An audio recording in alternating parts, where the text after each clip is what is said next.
Nous sommes samedi soir en Belgique, à quelques kilomètres de la frontière française. Donc une première ligne ici, alors on va essayer de rétrécir un peu, comme ça va faire ralentir. Vous avez fait une case vitesse. Comme dans la plupart des pays, les jeunes Belges sont de sortie. Bonsoir monsieur, police de la route, je vais vous demander des documents du véhicule ainsi que votre permis de conduire s'il vous plaît. Les policiers ont installé un poste de contrôle à quelques centaines de mètres d'une boîte de nuit.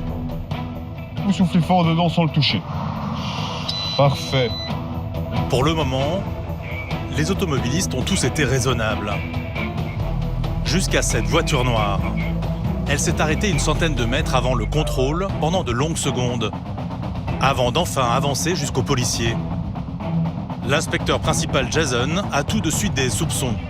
Forcément, quand une personne adopte ce genre de comportement, on se doute bien qu'il y a quelque chose de suspect derrière. Alors ça peut être soit la personne qui échange, le conducteur échange avec le passager de place, soit les occupants essayent de cacher quelque chose aux policiers. Et ici, en l'occurrence, je pense qu'on va plutôt se diriger vers ça. Dans la voiture, une bande de copains. Le conducteur ne semble pas dans son état normal. Tu prends des médicaments? Hein? Tu prends des médicaments? Non, aucun médicament, frère. Je prends pas de médicaments. C'est là, t'es sur ton nuage, un peu. Non, c'est juste C'est le stress. mais je parle à lui, pas à toi. Les policiers les font descendre du véhicule pour procéder à leur contrôle. Une situation que ces jeunes hommes n'apprécient pas. Arrête, c'est bon, hein. Qu'est-ce qui se passe, les gars? On n'est pas Ben Laden, calmez-vous. Bon, maintenant vous reculez, vous allez vous mettre là-bas sur le côté. Monsieur, je vous parle. Allez vous mettre là-bas sur le côté, s'il vous plaît. Je vais vous demander de décaler. Le conducteur se soumet au test d'alcoolémie. Négatif. En revanche, celui pour détecter les stupéfiants s'avère plus intéressant. Positif cocaïne. Ouais. Et il est positif au niveau de la cocaïne. On va pousser un petit peu les recherches un peu plus loin. On a des petits indices qui nous laissent penser qu'il y a plus à trouver ici. Le contrôle est approfondi. Dans la voiture, un téléphone est retrouvé. Un modèle basique qui n'a normalement pas vraiment la cote auprès des jeunes, mais qui est souvent utilisé par des trafiquants de drogue. C'est à qui ce téléphone? À moi. C'est à vous? Ok. Pourquoi il y a un problème?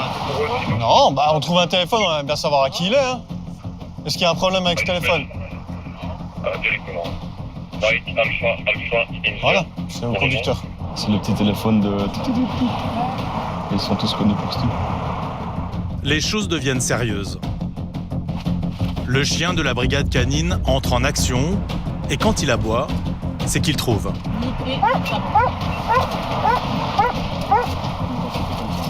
Un petit sachet d'herbe de cannabis dissimulé sous un siège.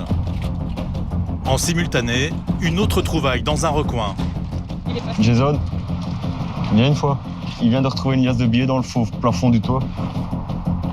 Nouvel indice que ces individus ont des choses à se reprocher. Donc c'était caché dans le faux plafond du véhicule. Donc le collègue a eu la bonne idée d'aller fouiller là au-dessus. C'est un toit ouvrant et monsieur avait été la glisser juste là. Donc on commence petit à petit à trouver ce qu'on cherche. Et la raison surtout pour laquelle ils se sont arrêtés un peu plus tôt. Il a trouvé les 2000. Soi-disant, il me dit qu'il y a 2000 € parce que demain, il va voir sa famille en France. Pourquoi est-ce qu'il est caché dans le faux plafond? Voilà, c'est ça. Et je lui dis pourquoi tu les prends maintenant et les laisser chez toi. Je sors pas chez moi. Voilà. Jason est policier depuis 15 ans. Il ne se laisse plus abuser par les mensonges de certains. 2000 € en billets de 50. Donc évidemment, quand on demande à monsieur s'il y a des choses dans le véhicule suspectes, il nous dit que non.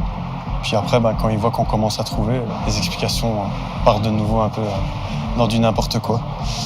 Pour l'instant, on va continuer les fouilles parce que je pense qu'on n'a pas encore tout trouvé. On va encore procéder à une fouille complète des individus. Et après, étant donné les éléments, on va aviser le magistrat pour voir un petit peu ce qu'il préconise. On va te fouiller. On m'a fouillé. Ouais, mais là, on va te fouiller complètement. Une fouille qui va permettre des découvertes très compromettantes pour l'interpeller.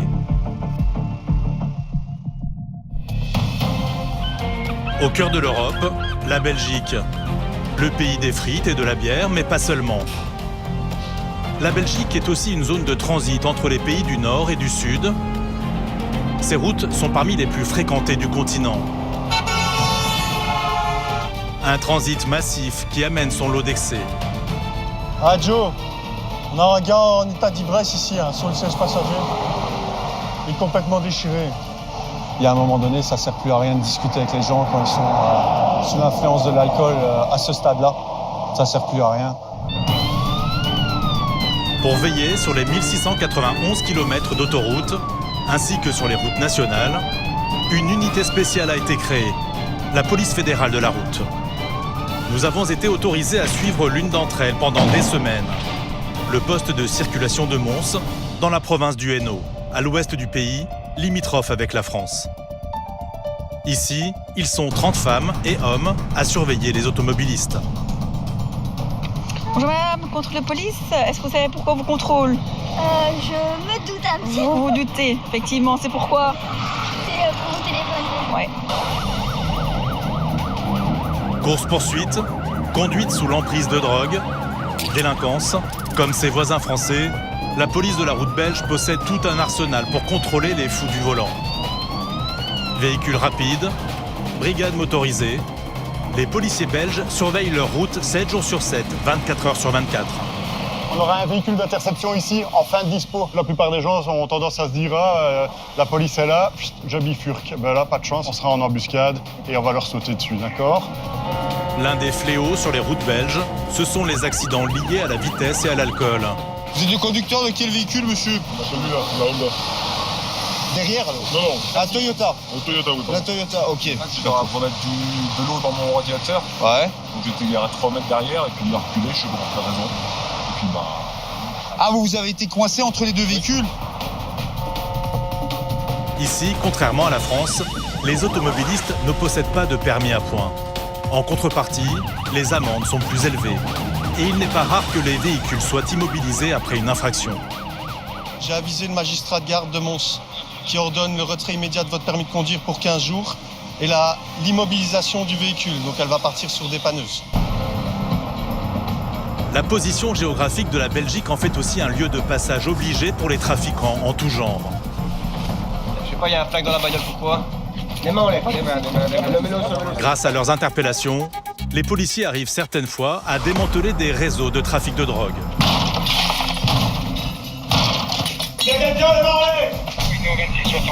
Jason est inspecteur principal à la police fédérale de la route à Mons. Inflexible face aux délinquants, il lutte sans relâche contre le trafic de stupéfiants. On risque peut-être de se retrouver en face avec des gens qui sont armés. Voilà, le trafic de stupéfiants, il y a les petites frappes, ils s'arment parce qu'il y a des dangers de territoire. Et ici, on va probablement les surprendre. Laurent est policier depuis 22 ans. Pour ce père de famille, c'est tolérance zéro avec les automobilistes inconscients. 150 km/h, on vous suit à 150. Je suppose que c'est votre fille à côté. Oui. Vous ne tenez pas à elle? Oui, tout à fait. Ah, mais ça n'a pas l'air. Fred s'est donné pour mission de lutter contre toutes les formes de délinquance Sortez du véhicule. et rappeler aux interpellés que force doit rester à la loi. Écartez les bras, vous écartez les jambes. Écartez les jambes, monsieur, s'il vous plaît. Immersion aux côtés de la police de la route belge, au cœur du trafic européen. Retour auprès de Jason et de ses coéquipiers. Ils viennent de contrôler une bande de copains en route pour une soirée. Tu prends des médicaments? Hein? Non. Dans la voiture, un téléphone suspect a été découvert, de l'argent liquide, ainsi que du cannabis. Le conducteur est positif à la cocaïne. Il doit se soumettre à une fouille. On va pousser un petit peu les recherches un peu plus loin. On a des petits indices qui nous laissent penser qu'il y a plus à trouver ici. On va te fouiller. On m'a fouillé. Ouais, mais là, on va te fouiller complètement. Le conducteur est donc conduit à l'abri des regards dans un fourgon. Les policiers découvrent encore de l'argent. C'était où? Sur lui, dans sa poche. Ah, ok. Pour acheter une voiture. Encore pour Mais il sortait en même temps, donc il les a sur lui pour acheter une voiture et sortir. Et du coup, il savait pas trop ce qu'il allait faire avec. Il faut passer une bonne soirée. Ah, il y a de quoi. Pour eux, en tout cas, il y avait de quoi passer une bonne soirée. Maintenant, elle va être nettement moins bonne. Parce que là, ça commence un petit peu à se refermer sur eux. Leurs explications tiennent de moins en moins la route. La fouille continue, plus poussée. Cocaïne. Cocaïne. S'il te plaît. Dans quel but? Le magistrat de garde vient d'être contacté et sa décision est sans appel. Les 3 copains sont interpellés. Bien, messieurs, suite à tout ce qu'on a découvert, d'accord, les stupéfiants, l'argent, votre attitude avant le contrôle, vous êtes tous les 3 privés de liberté judiciairement. Le véhicule va être saisi judiciairement. L'argent... Laisse-moi terminer, monsieur, s'il vous plaît. On discute après. L'argent est saisi judiciairement également. Les stupéfiants, forcément, aussi. D'accord? Et on va partir en perquisition chez vous. Alors que les individus sont conduits au poste, l'équipe de Jason ne perd pas une minute et se dirige directement à l'adresse du conducteur. À partir du moment où on découvre des indices de vente, on est dans le cadre d'un dossier de flagrant délit.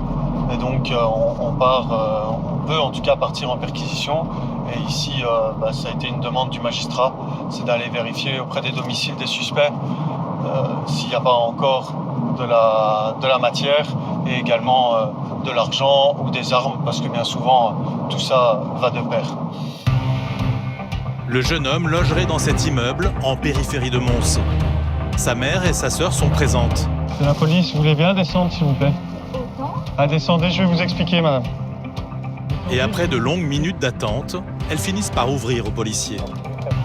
Bonjour, je me présente, inspecteur principal de... Je viens chez vous en perquisition. Non, vous ne fermez pas la porte. Voilà, vos 2 fils ont été privés de liberté. Voilà, vous checkez ici en bas. Je vais vous montrer ma carte, venez avec moi. Lors de la perquisition, les policiers n'ont pas retrouvé de drogue ou de cash pour prouver le trafic. Mais tout de même quelques objets intrigants chez une famille censée vivre uniquement des allocations.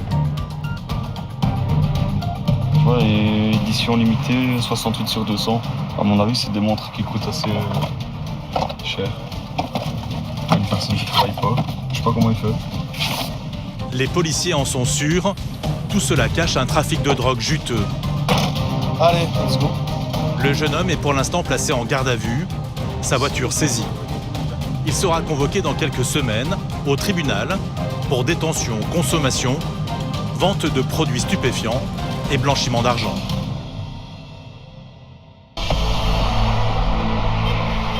La lutte contre l'insécurité routière est la mission quotidienne de la police fédérale de la route. Tous les policiers sont des motards avertis. Alors régulièrement, une escouade à 2 roues sillonne les routes et dirige les contrevenants vers un poste de contrôle fixe. La conductrice de cette voiture blanche vient d'être surprise, le téléphone à la main. Bonjour madame, contrôle de police, est-ce que vous savez pourquoi on vous contrôle? Je me doute un petit peu. Vous vous doutez, effectivement, c'est pourquoi? C'est pour mon téléphone. Ouais. La jeune femme reconnaît tout de suite sa faute. Malgré cela, elle doit être sanctionnée. Malheureusement, pour le téléphone, il y aura une amende. D'accord? Allez, ça fait la 5e petite semaine, j'ai envie de me pendre là. D'accord, ok. Je peux avoir votre identité s'il vous plaît? En Belgique, les distractions au volant, comme l'usage d'un téléphone, sont responsables d'une 30aine de décès par an. Les risques d'accident sont multipliés par 3. Les policiers sont donc intransigeants. Je vois que vous avez passé votre permis de conduire il n'y a pas très longtemps. Vous êtes encore jeune conductrice. Donc normalement, le code de la route, vous le connaissez bien. Mais ça fait moins de 2 ans que vous avez le permis de conduire. Non, vous n'allez pas le perdre. Mais en tout cas, ce sera un procès verbal qui partira directement au parquet. C'est une infraction qui est du 3e degré, c'est assez grave. Hein. Chez nous, ça peut causer des accidents. Vous n'avez pas le kit. Je voulais te mettre en kit manip parce que je suis fichée à la Banque nationale. Fallait que j'appelle pour qu'il m'annule mon truc. Et voilà, je voulais juste le mettre en... Pour que ça oui, mais en plus, vous l'avez. Tout de suite, putain, ça me saoule. Je voulais juste le mettre en kit manip, c'est tout. Mais bon. Vous l'avez, c'est dommage. Hein. Ah ouais, si je sais pas répondre, comment je fais? Vous vous mettez sur le côté, vous vous arrêtez à une station essence et vous passez votre coup de fil. En France, l'amende pour avoir téléphoné au volant est de 135 €. Nos voisins belges sont encore plus sévères. Alors au minimum, donc c'est 174 €, c'est une infraction du 3e degré. À ça, on doit rajouter 9,06 €. Ça fait un total de 183,06 € Ce qui est assez difficile pour les gens, surtout dans le contexte actuel. Quand on annonce un peu le montant, voilà, ils sont un petit peu révoltés. Mais malheureusement, voilà, c'est la sécurité qui prime sur la route parce que c'est la cause de beaucoup d'accidents, malheureusement, en Belgique et dans tous les autres pays. Pour Gwen, c'est l'intérêt général et la sécurité de tous qui priment avant tout. Et elle assume. C'est du beau, tu fais pleurer les jeunes filles. C'était pas mon but. Apparemment, il y a eu un cumul de choses cette semaine. Elle a peu de chance apparemment dans sa vie. Et voilà, là, c'était peut-être la goutte d'eau qui a fait déborder le vase. Maintenant, voilà, on entend bien ce que les personnes ont à dire. Mais malheureusement, les faits sont là. Et à un moment, on doit aller un peu dans la répression. Il faut que les gens comprennent qu'on ne le fait pas de gaieté de cœur. Mais voilà, ça fait partie de notre job.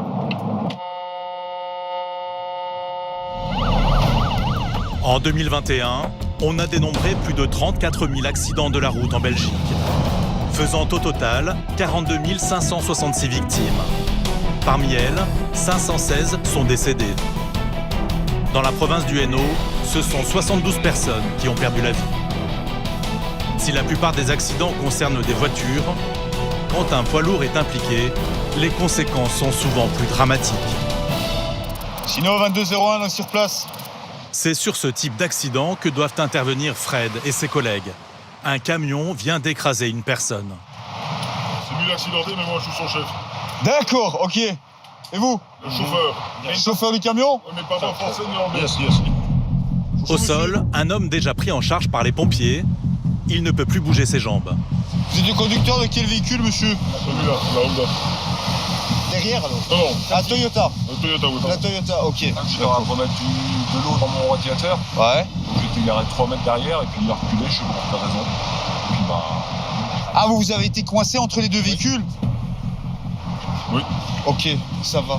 Son état est grave. Il a les 2 genoux fracturés. Mais ça, ce sont vos genoux à vous, ça, qui ont fait le... on fait tampon entre les deux. On va essayer de manipuler maintenant. Ouais. Fred va tenter d'en savoir plus auprès du chauffeur du camion. Lui, en panne. Par contre, lui, je sais pas ce qu'il foutait là, hein. Il est égaré sur la voie d'arrêt d'urgence, ce qui est strictement interdit.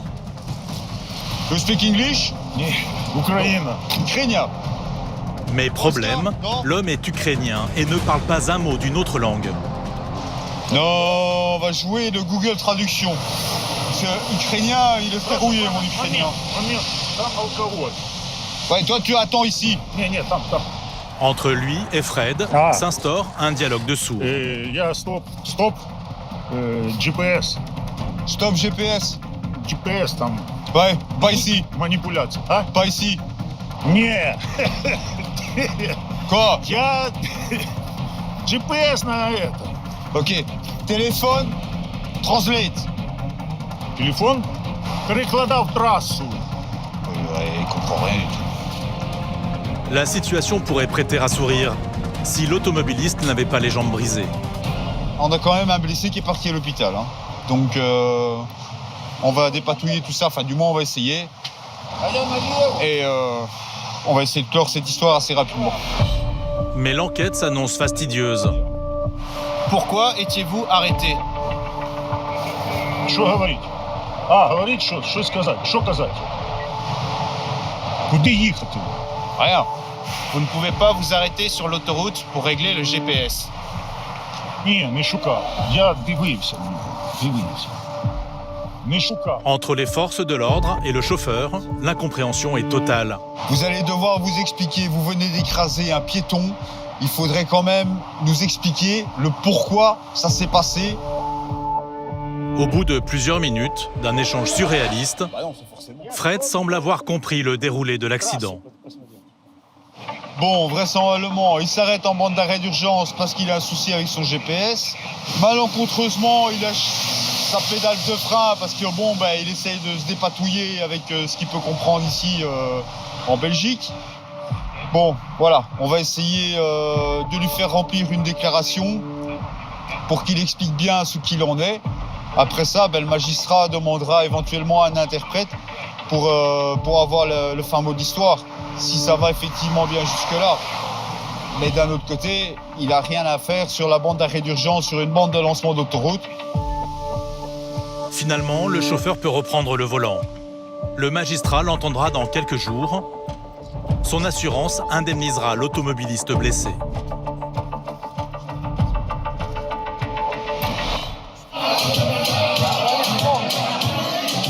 Aujourd'hui, c'est la Saint-Éloi. Une fête qui rend hommage aux métallurgistes et qui est célébrée dans le nord de la France et en Belgique. Et qui dit fête, dit souvent consommation d'alcool.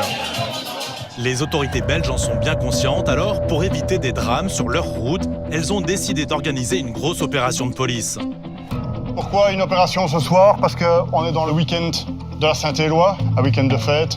C'est pour ça qu'on est quand même relativement nombreux, marquer les esprits, augmenter la sécurité routière, évidemment, en enlevant de la route non seulement toutes les personnes qui sont sous l'emprise de stupéfiants et ou d'alcool. Les forces de l'ordre comptent bien interpeller tous les délinquants de la route. Elles ont mis au point un dispositif qui ne laisse aucune échappatoire. On aura un véhicule d'interception ici, en fin de dispo. La plupart des gens ont tendance à se dire la police est là, je bifurque. Ben là, pas de chance, on sera en embuscade et on va leur sauter dessus, d'accord? Ces contrôles sont rarement bien accueillis par les populations.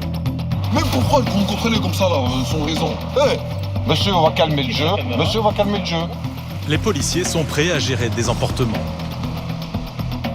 Les dangers potentiels, évidemment les gens qui deviennent agressifs, parce qu'évidemment ils n'ont rien fait.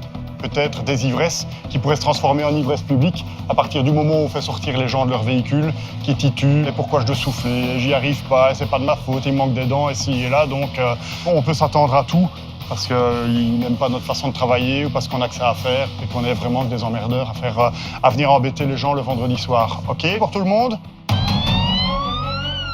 Pour la Saint-Éloi, les policiers belges ne font pas les choses à moitié. Une dizaine de véhicules est en route pour le point de contrôle. Et en chemin, ils croisent une voiture en excès de vitesse. 150. Pour la rattraper, ils doivent appuyer sur l'accélérateur. Le conducteur prend des risques. Il dépasse pas par la droite en plus, là. Ah oui. Il conduit sans respecter le code de la route. Une interception risquée à plus de 150 km/h. Suivez! Donc ici, il roule déjà à plus de 150 km/h dans un endroit où la vitesse est limitée à 120. Et alors, comme la personne devant lui, manifestement, ne va pas assez vite pour lui, il le dépasse par la droite. Donc ici, le monsieur va être gentiment verbalisé. La voiture est finalement interceptée quelques mètres plus loin, sur la bande d'arrêt d'urgence. Alors c'est quoi cette manœuvre de dépassement par la droite que vous avez effectuée? Quand je m'informe, parce qu'il y a des amis, et je ne dis pas que je vais arriver avant elle, comme ça. Pour rire. Comme ça, mais... Pour rire. Si vous n'êtes pas seul sur la route. Oui, ben... D'accord. 150 km/h. On vous suit à 150. Oui. On se dit, lui, c'est un bon client. Oui, bien sûr. Ça, c'est déjà une chose. Deuxièmement, quand je vous vois dépasser par la droite, je me dis c'est un très bon client. Je suppose que c'est votre fille à côté. Oui. Vous ne tenez pas à elle. Oui, c'est ça. Ah, mais ça n'a pas l'air. Si vous avez envie et vous allez vous cartonner dans un 44 tonnes, dans un SMIC qui ralentit parce qu'il y a un problème l'autre, faites-le tout seul. Vous laisserez malheureusement des orphelins derrière vous, mais faites-le tout seul. Pas de cadeau pour ce père de famille. Il écope de 2 amendes. 116 € pour la vitesse inadaptée. 116 € pour le dépassement par la droite.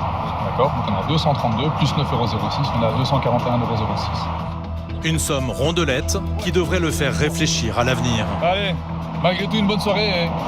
On lève le pied. Allez, au revoir monsieur. Verbaliser ne réjouit pas les policiers. Mais ils savent que malheureusement, c'est souvent le seul moyen de faire comprendre aux automobilistes la gravité de leurs infractions. J'espère, attends on verra. Ouais, maintenant ça a l'air d'être une personne plus ou moins correcte. Et je crois qu'il a eu peur aussi quand on l'a intercepté. C'est ça le but un peu aussi, c'est de faire peur un peu. C'est rouler en anonyme, c'est ça qui est bien aussi. C'est parce qu'à tout moment, les gens peuvent imaginer qu'il y a un service de police qui va leur tomber dessus. Le contrôle établi pour la Saint-Éloi sur cette portion de route porte ses fruits. Depuis le début, les infractions s'enchaînent. Vous avez consommé une boisson alcoolisée? Si vous avez consommé? Il y a combien de temps la dernière consommation? La dernière consommation remonte il y a une demi-heure, d'accord. on est bon. Voilà. 0,34 mg par litre d'air expiré pour cet homme. Il échappe à la perte de son permis, paye une amende de 179 €, mais ne peut pas tout de suite reprendre le volant. En France, il aurait perdu 6 points sur son permis et écopé d'une amende de 135 €. Donc ici, vous allez avoir une retenue de votre permis de conduire pour 3 heures. Donc on retient votre permis de conduire pendant 3 heures, vous ne pouvez pas conduire pendant 3 heures. N'importe quel véhicule. Donc même un vélo, même une trottinette, aucun véhicule. Ça va? Une sanction moindre pour cet automobiliste qui a bien profité de sa soirée. Moi j'ai bu 3-4 verres de vin et 2 bières. Voilà, c'était la Saint-Éloi. On était au restaurant avec les collègues. Ce chef d'entreprise a fait la fête avec ses collègues, comme beaucoup ce soir. Ils sont nombreux à être positifs à l'éthylotest, des petits taux qui restent contraventionnels. Oui, on n'a pas des gros tours. Les gens semblent commencer à comprendre que l'alcool et la conduite font mauvais ménage, quoi. Certains n'ont vraiment pas de chance. Ils dépassent de peu la limite autorisée de 0,22 mg. À partir du moment où vous dépassez cette limite de 2 verres, vous êtes au-delà des prescriptions légales. Hein. Là, ça a vraiment chipoté pour aller. Bah non, vous savez, c'est comme sur l'autoroute, la vitesse est de 120 et c'est pas 130, quoi, vous voyez. Si la plupart des automobilistes semblent plutôt responsables, Est-ce que vous avez consommé des boissons alcoolisées? Du tout. les policiers vont tout de même être confrontés à des inconscients. Cette mère de famille transporte son enfant sur le siège passager. Il mesure combien, votre enfant? Yves, si ça regardait pour l'enfant qui est devant, là. Et dans ce genre de situation, les policiers ont un outil, une toise, pour vérifier la taille de l'enfant. Pour être à l'avant, il faut faire plus de 1,35 m. Ah ouais, non. Alors je vous explique, madame. 1,35 m, c'est ici. Tant que votre enfant n'est pas à cette taille-là, il doit être dans un rehausseur. Est-ce que vous en avez un? Où est-ce qu'il est? Pourquoi vous ne faites pas usage immédiatement? Il sortait du McDo, il a voulu aller devant. Mais je pensais vraiment qu'il avait la taille, en fait. Non. Donc je vais vous demander de mettre votre enfant dans son rehausseur adapté. Ok. Et moi, je vais procéder aux verbalisations. Ici, le garçon était à l'avant. Le dispositif était à l'arrière, donc elle a tout ce qu'il faut. Voilà. Malheureusement, la dame ne l'a pas fait. En cas d'accident, elle aurait regretté, je pense. Montant de l'amende, 183,06 €. Mais elle rechigne à payer. Elle fait preuve de mauvaise foi. Le fait que votre enfant ne soit pas attaché correctement... Ah si, attaché, il est attaché. Non, il n'est pas dans le rehausseur adéquat. mais C'est ça l'infraction. Non, sa ceinture ne sert à rien dans ces cas-là. Moins d'1,35 m, rehausseur obligatoire. Je ne vais retenir que cette infraction-là. Donc vous recevrez une amende de 183,06 € par la poste. Je n'ai même pas assez pour manger. Faut pas faire d'infraction alors. Monsieur, Bonne journée madame. Au revoir. manger normalement. Cette année, la Saint-Éloi semble aussi être la soirée des enfants. Après le garçonnet, encore plus surprenant, ce jeune papa a lui carrément installé son bébé à ses côtés. Et en le contrôlant, les policiers font une découverte encore plus stupéfiante. En fait, monsieur a une ordonnance de capture de 12 mois. Une ordonnance de capture, traduire mandat d'amener en droit français, est un ordre de la justice pour conduire immédiatement le concerné devant un juge ou en prison, comme c'est le cas pour cet homme, condamné à 12 mois. On va aller annoncer ça, monsieur. Vous avez une ordonnance de capture. Comment ça, alors? Je sais pas, vous êtes certainement pas présenté à un jugement. Moi, ça? Ouais, bah oui, pas votre petite fille ou votre petit garçon. Non, mais ça veut dire quoi, ça? C'est que ici, concrètement, on va vous amener à la prison. Ça va? Ouais, mais il faut que je ramène ma petite d'abord, moi. Bah quelqu'un s'est venu la chercher. L'homme est sous le choc. Il doit laisser sa petite fille à des amis et suivre les policiers. Un bébé qu'il risque de ne pas revoir tout de suite. Vous avez déjà eu ça ou pas?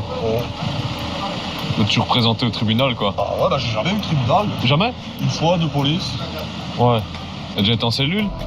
Mon cachot, Où ça? Ah bon? Ah bah vous connaissez. Ouais, un peu. J'avais déjà été une fois faire les empreintes. Là. C'était pourquoi?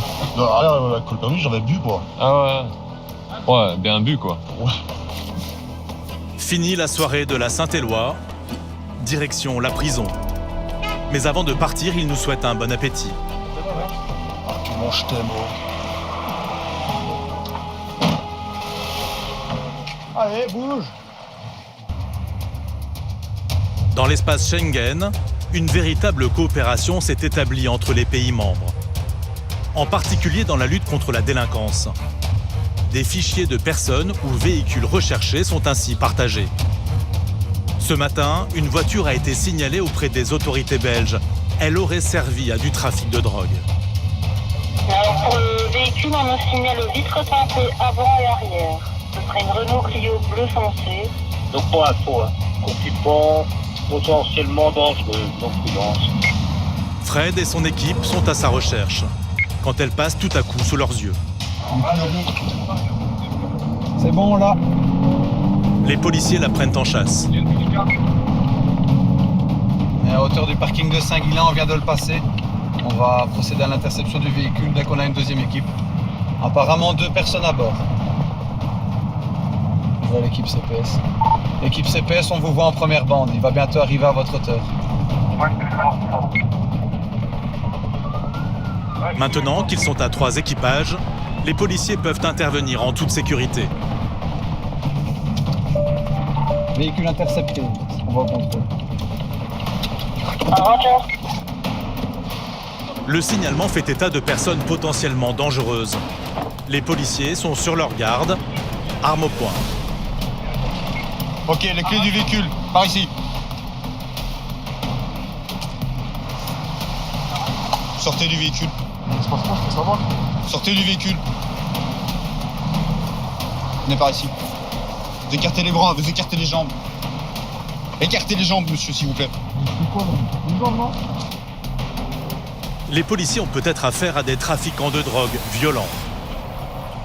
Le fait d'arriver à plusieurs, ça fait l'effet de masse. Donc les personnes, si elles veulent se rebeller, si elles veulent partir, si elles veulent éviter le contrôle, déjà elles se disent c'est pas possible, il y a trop de personnes. Les 2 individus clament leur innocence. La voiture ne leur appartiendrait pas. Le véhicule appartient à qui? C'est un ami à moi en fait. Un ami à vous? Je l'ai pris pour avoir l'information. Vous avez interdit vous, monsieur? Ouais, je prends pas bien. Cette Clio est recherchée par les polices européennes. On a des signalements Schengen, donc intra-frontières. Et là, alors à ce moment-là, une fois qu'on a un véhicule qui passe, on peut réagir en conséquence. Parce que ce sont bien souvent des véhicules qui sont volés ou impliqués dans des faits judiciaires. Et alors à ce moment-là, on aide les collègues des autres pays aussi à clore leurs affaires. Voilà, ils font la même chose chez eux pour nous. Donc on a des suivis d'enquête qui vont parfois dans d'autres pays, ce qui n'est pas négligeable. À l'intérieur du véhicule, pas de traces de drogue ou autre indice d'un quelconque trafic. Mais des ordinateurs et des boîtes à outils. Les 2 interpellés affirment être des étudiants en soudure. Ces messieurs nous signalent qu'ils sont en formation soudage. Et c'est pour ça qu'ils avaient tout le matériel. Les PC, qui sont des ordinateurs professionnels, et tout le matériel de soudage. Pour le moment, les policiers n'ont aucune certitude que les 2 interpellés ont quelque chose à se reprocher. Mais dans le doute, ils restent sous surveillance. Maintenant, on attend l'avis du magistrat de garde qui a été avisé par les collègues. Donc les magistrats soit va décider d'une privation de liberté, et là à ce moment-là, les personnes vont devoir nous suivre jusqu'au poste de Mons pour y être entendues. Ou alors, si le magistrat décide de les libérer et qu'ils seront convoqués par la suite, on retire les menottes aux intéressés et quelqu'un devra venir les chercher. Voilà. Mais en tout cas, une chose est sûre, c'est le véhicule, lui par contre, il part. Celui-là, il est saisi. Finalement, les policiers découvrent que les fichiers européens n'étaient pas à jour. Cette voiture a bien servi dans le passé à des trafics, mais depuis, elle a été revendue plusieurs fois. Elle est tout de même saisie par les autorités belges et ses 2 occupants conduits au poste pour une dernière vérification. Ils ressortiront libres quelques heures plus tard et leur voiture leur sera restituée.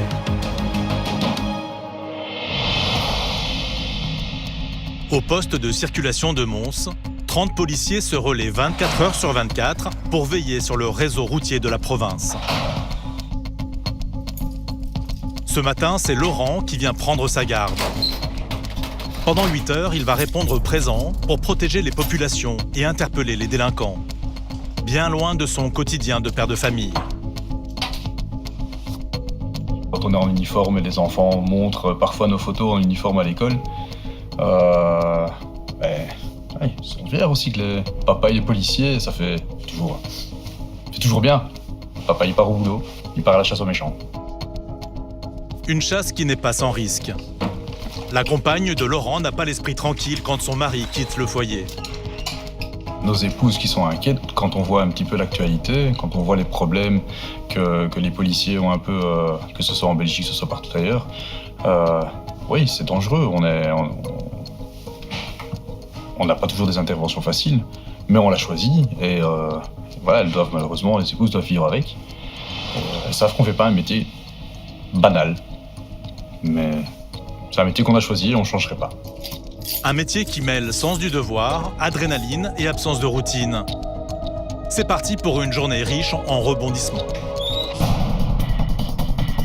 Sur les autoroutes belges, la vitesse est limitée à 120 km/h. Un rythme que les policiers respectent, perdus dans le flux de circulation. Alors, quand une voiture les dépasse, ils savent pertinemment qu'elle est en excès. 160 km/h pour cette voiture grise qu'ils prennent en chasse. Et quand ils arrivent à sa hauteur, surprise. Oh, il est en train de fumer son petit joint. Allez, grand, en avant. On a vu que monsieur était en train de consommer une cigarette, probablement avec du cannabis à l'intérieur. Vu qu'il s'est, à notre vue, empressé de cacher la cigarette. À mon avis, c'est probablement ça. Jason va procéder à son contrôle. Non, on peut rester là. Présentez-moi les documents de véhicule, votre permis de conduire, s'il vous plaît. Merci. Si vous étiez en train de consommer quand j'étais à votre hauteur, là. On a Ah ouais. Il est où le joint? Dans Et le véhicule et le panneau. Dans la canette là? J'ai ça aussi. Monsieur, vous avez rien d'autre? Vous êtes consommateur régulier, monsieur? De temps en temps, enfin quand même. Tous les jours? Mais ici, Je vais pas les changer, moi. Quand tu viens. Ici, ça faisait quelques jours que vous n'aviez plus consommé, c'est ça? Donc là, c'est le premier depuis quelques jours. C'est bien. C'est ce qu'il faut faire, en effet. Parce qu'en plus de coûter cher, c'est dangereux, surtout si vous prenez le volant. Ok. L'automobiliste va devoir se soumettre à un test de dépistage du cannabis. Si le test détecte effectivement un taux, vous prenez que quoi? Que du cannabis? Que fumette?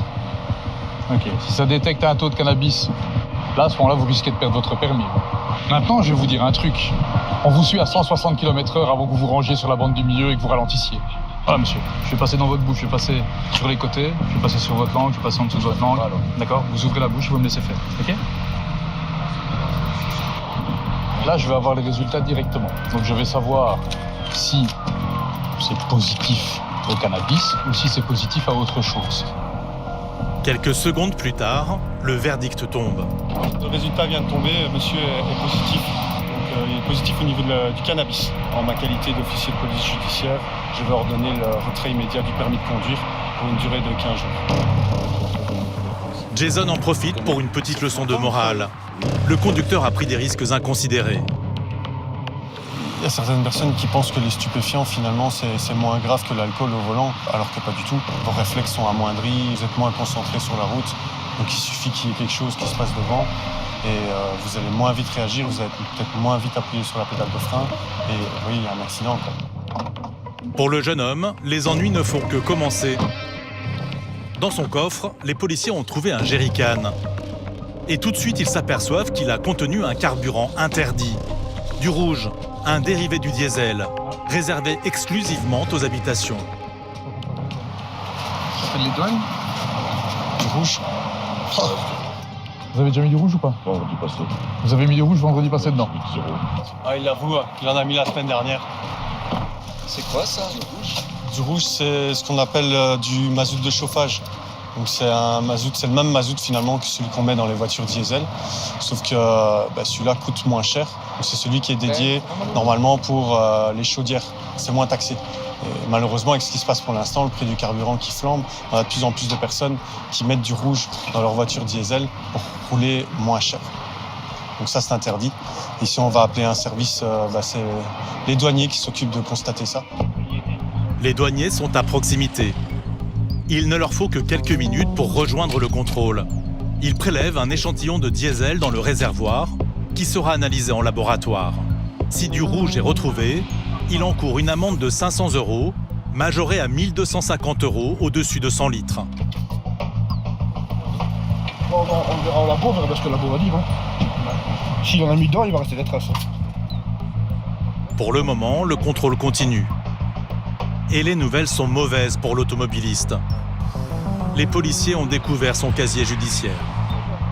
Détention, armes et munitions, vol qualifié à toute confiance, les mœurs et harcèlement. Roger, je te remercie pour tes recherches. Jason décide de procéder à une fouille. Des téléphones sont retrouvés dans la voiture, ainsi qu'un carnet très intriguant. C'est son cahier de compte, où on peut voir qu'il parle de grammes. Les policiers soupçonnent qu'ils ont affaire à un dealer. Les messages dans son téléphone semblent confirmer leurs craintes. Des petites annonces de promotion de cannabis. Donc ici, on est en train d'approfondir les choses. Donc il faut savoir qu'ici, si on arrive vraiment à établir que monsieur est vendeur, on est dans le cadre d'un flagrant délit. Et à ce moment-là, on pourrait tout à fait partir en perquisition chez lui. Le jeune homme s'occuperait des livraisons pour le compte d'un autre dealer. En exploitant le téléphone du contrevenant ici, on a pu voir qu'il y avait pas mal d'échanges de messages avec une autre personne. C'est via ces échanges qu'on est parvenu à remonter jusqu'à son fournisseur, on va l'appeler comme ça. L'automobiliste va maintenant être conduit au commissariat. Jason est fier du dénouement de ce contrôle aux multiples rebondissements. À la base, on contrôle parce que monsieur roule un peu vite. Et puis, de fil en aiguille, on découvre de plus en plus de choses. En grattant, on découvre, d'abord, monsieur était en train de consommer de la drogue. Puis après, on retrouve de la drogue dans son véhicule. Et puis, ensuite, on exploite son GSM et on découvre des messages. Et ainsi de suite. Donc, finalement, ça part de détails. Et là, on se retrouve avec un beau dossier. Au poste, l'interpellé est placé en garde à vue et auditionné. Grâce à l'exploitation de son téléphone, les policiers ont découvert qu'il échangeait régulièrement avec le même numéro. Ils pensent qu'il s'agit du dealer. En Belgique, dans le cadre du trafic de stupéfiants, les perquisitions peuvent avoir lieu à n'importe quelle heure. Alors même s'il est 3 h du matin, direction le domicile du dealer présumé. On risque peut-être de se retrouver en face avec des gens qui sont armés. Et puis on ne sait pas trop non plus dans quoi forcément on met les pieds. Il ne faut pas oublier qu'il y a le trafic de stupéfiants, il y a les petites frappes, ils s'arment parce qu'il y a des dangers de territoire. Et ici, on va probablement les surprendre dans le lit. Et on ne sait jamais vraiment comment les gens aussi peuvent réagir. L'adresse liée au numéro de téléphone du dealer est située au fond d'une ruelle tranquille. Les policiers n'ont besoin que de quelques secondes pour pénétrer dans le logement.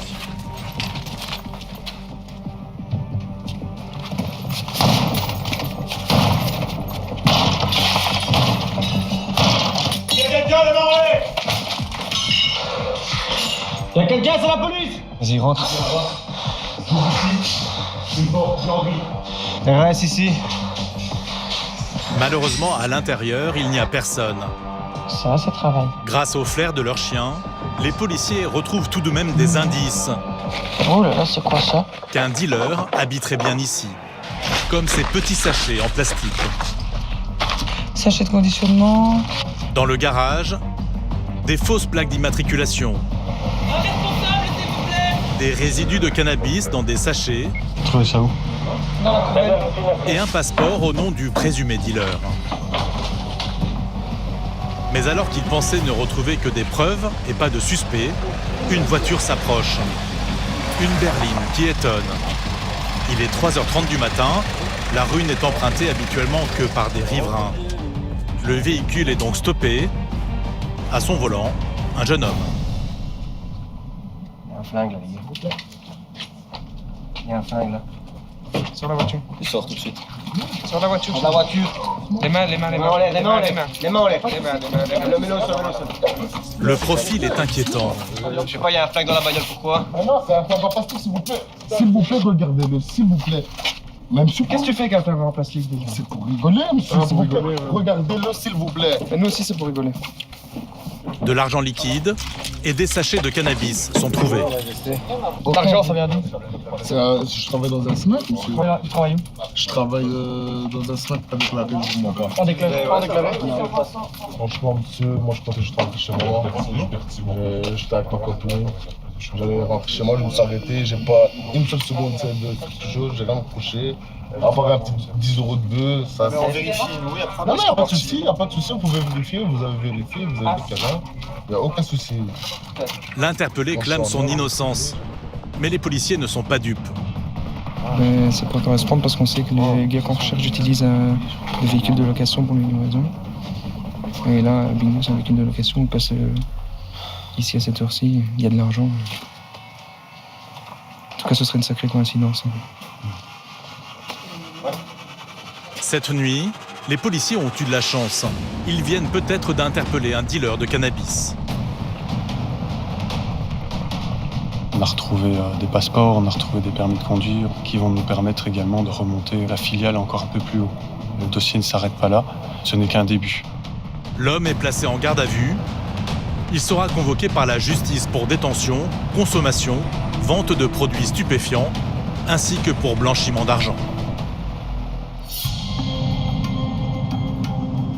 La nuit des policiers ne s'arrête pas avec cette perquisition. Ils doivent maintenant se rendre sur une portion d'autoroute. On leur a signalé une voiture immobilisée sur la voie de droite. Sa position est extrêmement dangereuse. Elle pourrait à tout moment se faire percuter. Un policier sécurise en priorité la zone en disposant des lumières réfléchissantes. Pendant ce temps, Jason s'approche de la voiture. Bonsoir. C'est la police, monsieur. Qu'est-ce que vous faites là? Vous savez où vous êtes? Vous n'êtes pas du tout à Krainem, hein, monsieur. Là, vous êtes à Chapelle et vous êtes au milieu de l'autoroute.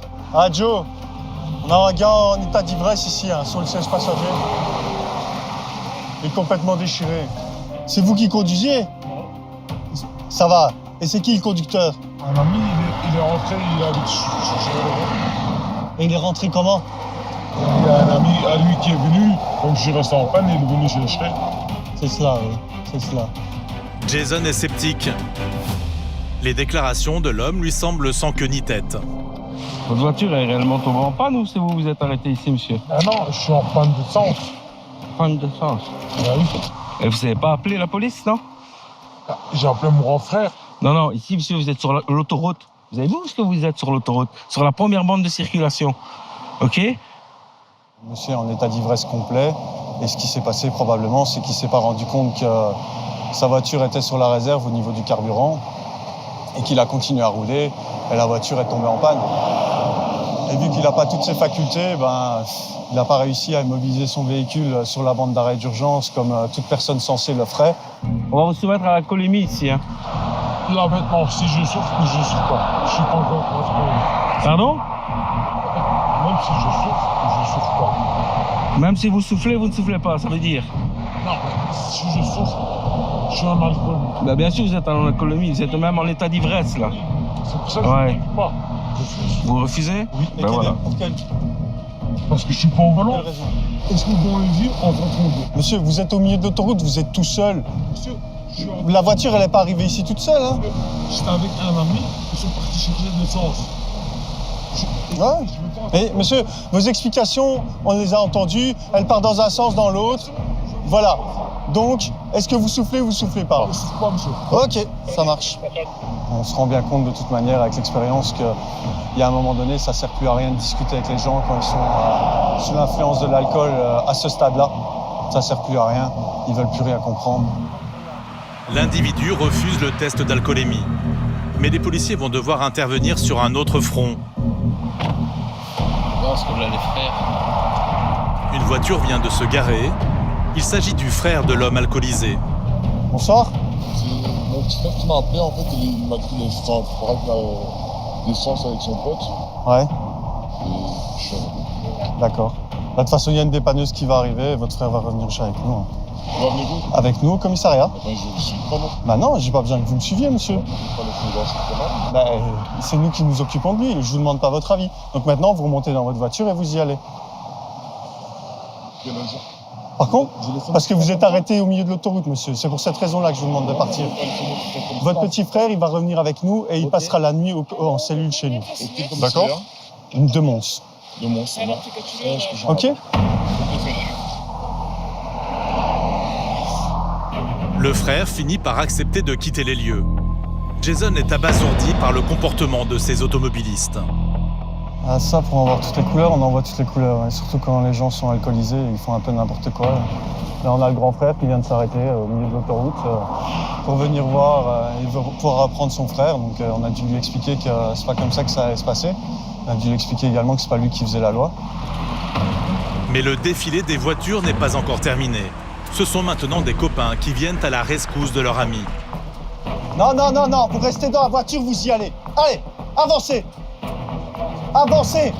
Vous êtes sur l'autoroute ici, vous croyez où? Allez-y, je vous dis. Avancez, je veux rien entendre, allez-y. Ouais, non, vous venez chercher personne, allez-y. On vient voir comment l'autre, comment tu... Allez-y, parce que vous êtes arrêté au milieu de l'autoroute, enfin. Vous vous rendez compte du danger? Après, je suis venu. Mais non, mais ouais, bien sûr, allez-y. Il y a la police qui est là, monsieur, on s'occupe de lui, vous inquiétez pas. Du sketch, là, c'est vraiment... Les gens n'ont pas conscience de ce qu'ils font, je pense. Ils ne se rendent pas compte qu'on est sur une autoroute, que les gens roulent à 120 km/h. Ils s'arrêtent comme ça, tout à fait normalement. Et quand on leur dit qu'ils n'ont rien à faire là, ils arrivent encore à discuter. L'homme, interpellé en état d'ébriété, est maintenant conduit en cellule de dégrisement.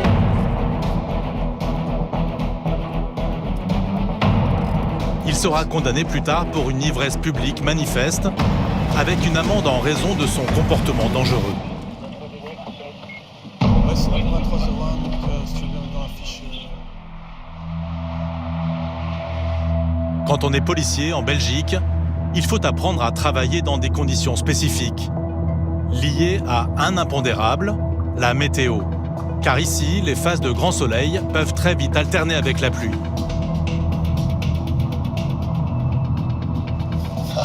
Ça, c'est le moins qu'on puisse dire. On a une météo très capricieuse, on doit évidemment faire avec, souvent dérangé par la pluie. Donc on essaye d'adapter notre travail par rapport à ça aussi, mais voilà, ça fait partie de notre quotidien. Clairement, en étant policier en Belgique, on sait qu'on doit plus souvent mettre la veste que le polo courte manche. Et ces changements de temps ne sont pas sans conséquences sur les routes. L'asphalte devient glissant en cas de grosses averses. Les automobilistes sont donc invités à modérer leur conduite. Pourtant, la vigilance ne semble pas l'affaire de cette voiture qui précède le véhicule de police, à près de 140 km/h. On a une classe A AMG devant nous, qui en plus roule assez vite. On va procéder au contrôle. Fille sort maintenant à la sortie Lheureux. Non seulement l'automobiliste commet un excès de vitesse, mais il enfreint d'autres règles de base du code de la route. Oh putain, il a pris la bande de gauche pour passer au rouge.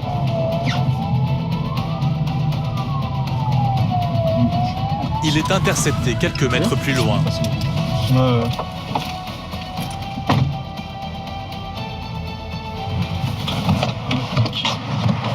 Coupez le contact, monsieur. Je peux avoir une explication sur votre conduite, monsieur? En fait, mon cousin, il m'attend et il est poussé. Là, je voulais passer l'orange. Ouais, vous avez passé l'orange, déjà c'était rouge. Ensuite, vous avez dépassé les gens, vous avez roulé là où vous ne pouviez pas rouler. D'accord? Et on vous suit depuis l'autoroute. Donc il n'y a pas autre chose qui n'a pas été, selon vous? Ouais. La vitesse maximum autorisée sur l'autoroute, c'est combien, monsieur? Ouais, vous étiez à 120? Pardon? Ouais. Ok. Vous me patientez dans le véhicule, je vais arriver. Vous êtes tout seul sur la route, monsieur? Ben non. Si vous vous en foutez pour votre vie, il faut pas vous en foutre pour la vie des autres. Ouais, je sais. Et vous n'êtes pas tout seul. Vous voulez faire de la vitesse, vous allez sur circuit. Ça fait combien de temps que vous avez votre permis, monsieur? En mars, ça. En mars, ça fera 2 ans. En Belgique, avec moins de 2 ans de permis, on est un conducteur débutant. Et en cas d'infraction grave, c'est passage obligé par le tribunal. Alors on a différentes infractions, donc une vitesse excessive, une conduite dangereuse et peu respectueuse pour les autres. Je vais aviser le magistrat. Ce jeune conducteur risque gros, jusqu'à une déchéance du droit de conduire. Ouais, monsieur, Donc étant donné nos constatations et votre conduite, puisque vous êtes conducteur débutant, vu que vous avez permis depuis moins de 2 ans, j'ai avisé le magistrat de garde de Mons qui ordonne le retrait immédiat de votre permis de conduire pour 15 jours et l'immobilisation du véhicule. Donc elle va partir sur dépanneuse. La loi belge autorise l'immobilisation d'un véhicule par mesure de sûreté en cas de rétention du permis de conduire. Une mesure aux frais du contrevenant qui risque de lui coûter aux alentours de 500 € de gardiennage. C'est un danger en moins sur la route, on va dire. Quelques kilomètres plus loin, une autre équipe de policiers est elle aussi en plein contrôle. Les motards ont escorté cette voiture blanche jusqu'à leurs collègues. Avec son pare-choc avant embouti, elle était intrigante. Mais ce n'est finalement pas ce problème de carrosserie qui va mettre la conductrice en mauvaise posture. Bonjour, police de la route, procédez à votre contrôle. Permis de conduire, carte d'identité et documents de bord de votre véhicule, s'il vous plaît. C'est bien, vous avez tout là. Pardon ? Magnifique, vous avez tout. Malheureusement, ça c'est permis de conduire parce que je suis en conduite accompagnée et que je vais chercher mon guide. S'il vous plaît. Mais c'est pas possible, vous le faites exprès. Je le fais jamais, je vais passer mon permis la semaine prochaine. Vous pouvez pas. Cette jeune femme a interdiction de conduire seule. Elle est en fait en conduite accompagnée, c'est-à-dire qu'elle ne doit pas prendre le volant sans son guide pendant 36 mois. Ah, pourquoi elle avait certaines petites réticences à suivre les collègues pour se mettre ici sur le parking. Bien, pour la conduite au niveau du permis provisoire, vous reconnaissez les faits. La conductrice affirme à Fred qu'elle devait passer un examen et qu'elle n'avait pas d'autre moyen pour s'y rendre. Mais en gros, ce que j'ai fait, c'est que c'était pas prévu, mais c'était... Voilà, je devais passer un examen près de chez moi. L'adresse a changé à la dernière minute. Donc j'ai donc pris par facilité Donc, la voiture avec laquelle mon guide roule, à son insu. voilà. Signature du suspect. Les policiers ont prévenu le magistrat et la jeune femme a beaucoup de chance. Magistrat explique que si madame sait faire appel à un de ses 2 guides pour récupérer le véhicule, il n'est pas immobilisé. Non. Vous mettez en infraction au niveau permis de conduire avant même de passer votre permis de conduire. Maintenant, on va attendre selon les demandes du magistrat à l'arrivée de son guide afin qu'elle puisse repartir, cette fois-ci selon la loi et en toute sécurité. Ah si, je suis désolée. Non, mais ça va aller, mais non, ça va aller. La jeune fille craque, sa guide vient de la rejoindre. Elle assure que la jeune fille est loin d'être une délinquante de la route. Et bon, parce qu'en plus c'est pas pour aller au dancing, hein, bon c'est... Mais c'est ce qu'on a mis dans la déclaration de mademoiselle. Elle devait passer un examen absolument ce matin. Merci, vraiment, du fond du cœur, vraiment, merci monsieur. Ah, vous avez de la chance. Ouais, je vais être tombée sur vous aussi, je pense, merci, vraiment. On reste humain, encore une fois, malgré sous notre uniforme, notre pare-balles, avec notre armement, on reste humain. Et on peut comprendre qu'effectivement, la vie n'est pas facile de nos jours. Bon, voilà. Ici, le magistrat aussi a été très clément vis-à-vis de la personne. Donc bon, je vais dire que c'est une histoire qui se termine quand même plutôt bien pour elle.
Réponse. Oui, il n'a plus de permis.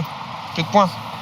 points. J'ai fait un stage il n'y a pas longtemps. Ouais, mais là, on vient d'avoir la réponse des autorités françaises. Vous pouvez pas circuler avec le 0 véhicule. points, c'est ça? Ouais, vous pouvez pas circuler avec le véhicule. Stage là, récemment. Normalement, j'ai 4 points en plus. Non, 0 points. Vous êtes en défaut de permis de conduire. Malgré ces récriminations, les policiers restent inflexibles. Sans permis, il n'a plus le droit de rouler sur le territoire belge. Ben, là, vous allez être entendu pour un défaut de permis de conduire. Et ensuite, on va aviser le magistrat en vue de l'immobilisation du véhicule. Ça veut dire que votre véhicule va être dépanné sur le champ. À vous de trouver une solution pour repartir, par contre. Vous allez pouvoir reprendre tous vos effets personnels à l'intérieur, mais il faut appeler quelqu'un pour venir vous rechercher. Ça va? Sans voiture, sans permis, l'automobiliste et sa passagère n'ont pas d'autre choix que de repartir à pied. Quoi qu'il arrive, c'est une très bonne chose d'avoir pu interpeller le conducteur d'un véhicule en défaut de permis de conduire, hein, ça c'est clair. Étant donné qu'en plus son permis de conduire lui a été retiré pour de nombreuses infractions de roulage, c'est que ce monsieur est dangereux sur la route, donc il n'a plus rien à faire sur la route. Il pourra récupérer son véhicule dans un délai de 2 à 4 semaines avec une personne qui a son permis valide. Il risque tout de même une amende de 2 500 €. Pour les policiers du poste de circulation de Mons, les missions s'enchaînent toute l'année. Lutte contre la vitesse, l'alcoolémie, le trafic de stupéfiants. Ces professionnels de la sécurité n'ont qu'un objectif, faire des routes belges un endroit sûr.